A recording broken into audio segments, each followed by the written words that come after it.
Viewers আসসালামু আলাইকুম, সবাইকে আমার চ্যানেলের পক্ষ থেকে স্বাগত জানাচ্ছি। জাতীয় বিশ্ববিদ্যালয়ের অধীনে যারা অনার্স তৃতীয় বর্ষ পরীক্ষার কাঙ্ক্ষিত ফলাফল না পেয়ে বোর্ড চ্যালেঞ্জ করেছেন তাদের জন্য আজকের এই ভিডিওটি খুবই গুরুত্বপূর্ণ।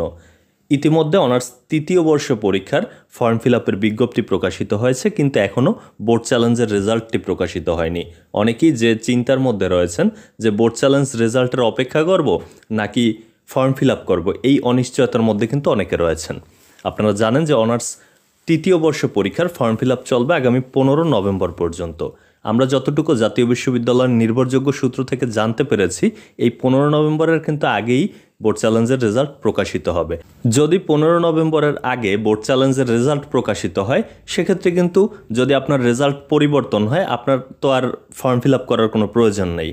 আর যে বিষয়টি যদি পরিবর্তন না হয়, সেক্ষেত্রে ফর্ম ফিল আপ করবেন। যদি কোনো কারণে রেজাল্ট 15 তারিখের আগে প্রকাশিত না হয়, তাতেও চিন্তার কোনো বিষয় নেই, কারণ জাতীয় বিশ্ববিদ্যালয়ের প্রতিটি পরীক্ষার ফর্ম ফিল আপের কিন্তু সময়সীমা বৃদ্ধি করা হয়। তার মধ্যে আবার অনার্স তৃতীয় বর্ষের ফর্ম ফিল আপের যে ফি নিয়ে একটা ঝামেলা হয়েছিল, সেজন্য কিন্তু বেশ কিছুদিন নষ্ট হয়েছে।